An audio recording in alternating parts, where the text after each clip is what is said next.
In the frostbitten Vosges Mountains of northeastern France, near the German border, 1945 began with a New Year's Day offensive. Here, amidst the forgotten echoes of the famous Battle of the Bulge, a smaller yet equally fierce struggle unfolded. Operation Nordwind, where even the bravest battle-hardened soldiers found themselves tested to their limits. In this frozen landscape, a group of weary American soldiers from the 157th Infantry Regiment lay entrenched in the town of Reipertswiller. They were the forgotten men of Nordwind, trapped for days under what seemed like a 24/7 barrage. Encircled, ammunition was dwindling, supplies had run dry, and the biting cold certainly didn't help. Their spirits, battered by the constant bombardments and the gnawing hunger, hung by a thread. On January 18th, the distant rumble of tanks broke the sound of artillery. As the beleaguered soldiers' eyes lifted, they spotted the unmistakable silhouette of Sherman tanks cutting through the frozen terrain. But as the vehicles drew closer, the men felt hope for the first time in days, as in the lead tank's hatch, surveying the battlefield with a calm, determined gaze, all while under endless fire, was their commander, Lieutenant Colonel Felix Sparks. Against all odds, he had come to lead them out of this frozen hell. On December 16th, 1944, believing the Allies had become complacent since the D-Day landings that past June, the Germans launched a 200,000-man surprise attack in the Ardennes forest, a hilly, rugged, and wooded location where such a large-scale offensive wouldn't be expected. While initially a success, the Battle of the Bulge's momentum had faded by 5 days later. With this, Hitler, who had moved his headquarters from Berlin to Command Post Alderhorst nearby to keep a closer eye on the campaign, turned his eyes south. There, the United States 7th Army and French 1st Army were in a precarious position as they'd extended their front lines, taking over sections previously held by units sent to respond in the Ardennes. This extension thinned out their defenses, creating vulnerabilities and making them ideal targets for the Germans. As the new year approached, to alleviate the pressure on their forces in the Ardennes, Hitler approved Operation Nordwind, an attack south of the Saarbrücken area toward the Severn Gap. On the 28th, the Führer personally discussed the operation details with each commander. To all, he stressed that the objective of Nordwind was, quote, the destruction of the enemy forces. There is not a matter of prestige involved here. It is a matter of destroying and exterminating the enemy forces wherever we find them. On the earliest hours of New Year's Eve 1944, snow covered the vicinity of the 7th Army command post that had fallen throughout the night. Around it were the woods and forests of the low Vosges Mountains. Suddenly, using the cover of darkness and the landscape to their advantage, the Germans launched an offensive against the thinly stretched 68-mile-long front line held by the United States 7th Army. In some cases, SS troopers advanced in massive waves, cursing at the American infantrymen who refused to be intimidated despite the surprise and the struggle of handling weapons with their already numb fingers.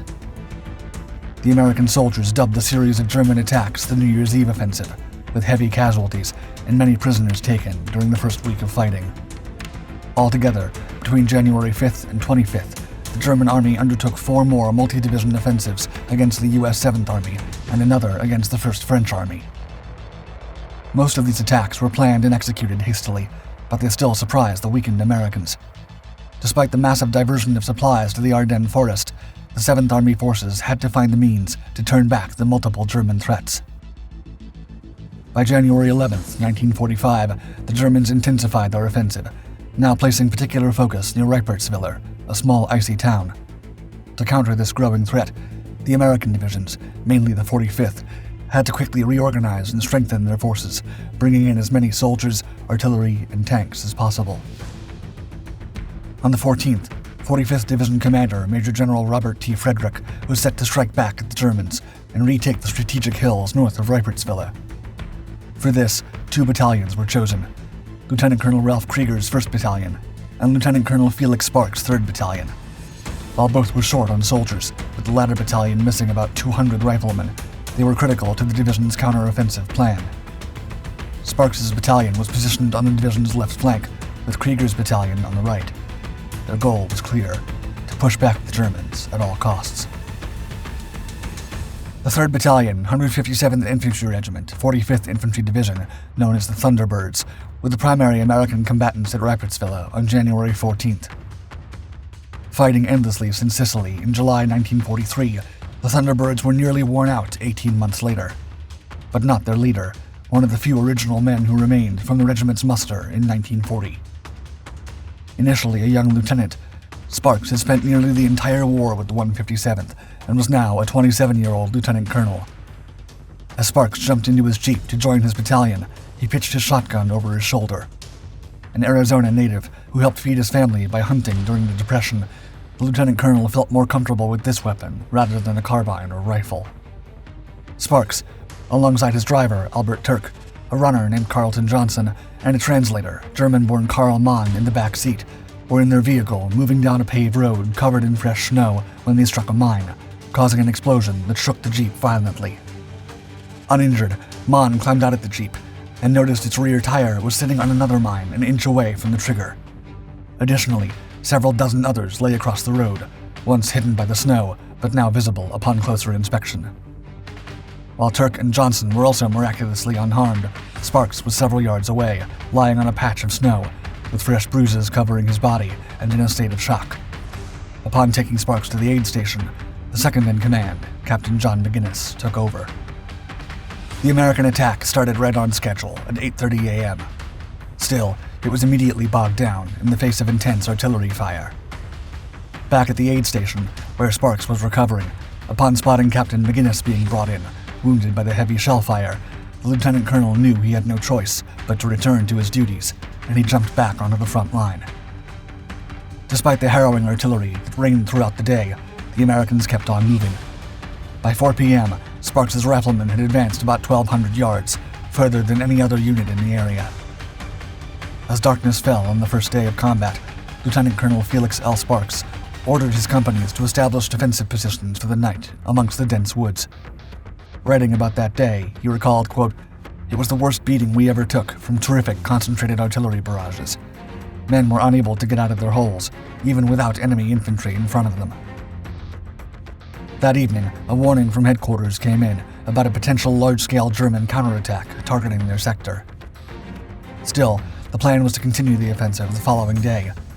The leader knew the battle would be hard, as they were under strength, cold, and hungry. But he was willing to try. What followed were some of the fiercest engagements of the entire theater, according to most of the regiment's men. From January 15th to 16th, the 3rd Battalion faced endless challenges. Amidst the icy and treacherous terrain of Reipertswiller, the battalion, already short-staffed, grappled with a fierce German offensive, resulting in significant casualties and the need for urgent reinforcements. While they regained possession of Hills 420 and 410 with commanding views, the units on either flank could not achieve their objectives, leaving Sparks' battalion dangerously exposed. Sparks knew keeping his supply route safe and open was essential to maintaining their position, so he sent an additional 100 men there. However, each time they returned from delivering supplies, they also carried casualties. By then, the 3rd Battalion had lost 118 soldiers over the past 3 days, and those who remained prepared for the next day. As Operation Nordwind raged on the following morning, despite being bolstered by reinforcements, the men continued to struggle against the German onslaught. That morning, a patrol group spotted a group of 3 supply jeeps shot up in an ambush. Back at the command post, Sparks continued to direct efforts to support and resupply his battalion. But losing men all around, for him, the clear choice was to open a path to his men and pull them back. But after suggesting the withdrawal with his regimental commander, Colonel Walter O'Brien, he was denied, as their superior, General Frederick, thought a retreat would show weakness. Lieutenant Colonel Sparks was furious. Without an alternative, he tried to relieve his men however he could. For the surrounding GIs, food and ammunition were running out, and the situation was growing increasingly desperate. To help them, Lieutenant Willis R. Talkington from the 3rd Battalion volunteered to take a pair of light tanks, each with a trailer filled with supplies, into the encirclement. However, the icy conditions caused one to slide into a ditch and flip over. After loading all supplies onto the back deck of the remaining tank and abandoning the other, the vehicle miraculously arrived at the company's position without being attacked by the Germans. This would be the last resupply the trapped Americans would receive. In the early morning of January 18th, the Germans took down the retreating tank and disabled an additional vehicle. The enemy resumed their artillery barrage, attacking from close range and sometimes even using flamethrowers.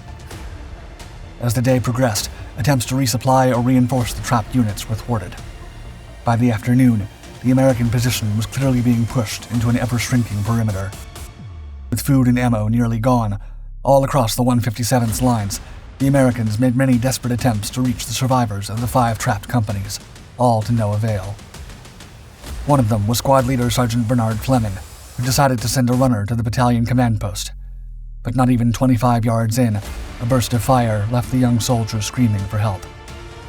Quickly, Fleming ran as fast as he could to try to get to the injured runner, all while being shot at from all places. After a minute of bullets that felt like an eternity, the squad leader escaped the encirclement and reached his platoon leader. Upon telling him of the dire situation of his men, he was instructed to relay this information directly to Sparks. Now, with a direct source of his men's suffering, Colonel Sparks decided to take immediate action. Upon spotting 2 recently delivered M4 Sherman tanks, he knew just what to do. Quickly, the lieutenant commander ordered a small group of men to climb into the M4 with him, advancing up the trail toward the trapped men. While Sparks received instructions to stop and wait for reinforcements, he continued, knowing that time was running out. Standing in the hatch of the leading tank, Sparks took it upon himself to get out, scout the route, and remount his vehicle several times throughout the perilous journey. As the tanks were finally near Fleming and his men, it took no time for the German machine gunners to begin firing at the Shermans. Sparks personally fired back with the tank's .30 caliber machine gun and directed his gunner to use the vehicle's 76mm main gun, and they were able to continue along the path. When the tanks finally neared the bridge where the isolated GIs were trapped, the path became steeper, and maintaining traction proved difficult, causing the main tank to skid sideways, revealing its right flank to the adversary. Within seconds, Panzerfaust hit the tank's turret with a resounding blast, and while their main gun became inoperable, Sparks and his crew remained unharmed, and the vehicle retained its mobility and machine guns. Looking around, Sparks spotted a small group of men in a hole near the trail, with another hiding behind a tree. When one tried to make a run for it, he only managed to advance a few yards before being gunned down. Sparks had enough, and so the lieutenant colonel took it upon himself to try and rescue every single one of them. After jumping down from the tank, he ran over to his men, beginning with an injured soldier and dragging him back to the tank by himself. The whole time, no SS men fired at him. Further pressing his luck, Sparks ran back, got 2 more men, and hoisted them onto the tank. During these short but tense minutes, Felix Sparks knew he could be shot at any second. However, throughout the entire recovery operation, no one did. But there was a reason. From the other side of the fight, a shocked German corporal, Johann Voss, who watched Sparks' entire rescue from a group of rocks near the bridge, later wrote his reason not to fire. Quote, "There was no honor to be won by firing upon this death-defying act of comradeship." With the wounded safely loaded onto the vehicles, Sparks ordered the Shermans back down the trail, all while still firing their machine guns. With his leadership, both tanks made it back to the command post. Meanwhile, Bernard Fleming, whose unit saw a significant morale boost after hearing their leader's actions, later wrote, quote, "Our commander had proved once again that he valued his soldiers' lives and was willing to take large risks on their behalf." But despite Lieutenant Colonel Felix Sparks' act of bravery, the battle for Reipertswiller was far from over, as 5 companies of Americans remained trapped in the hills ahead. The 157th Regiment, surrounded by enemy forces, faced failed attempts at breakout on January 18th and 19th. An essential airdrop of supplies, planned for January 20th, was cancelled due to adverse weather conditions. After one more failed attack, at noon on the 20th, SS troops raised a truce flag, seeking a meeting with the surrounding Americans. Upon meeting, the Germans demonstrated their advantage with a map and offered the Americans until 5 p.m. to surrender, assuring no mistreatment of prisoners.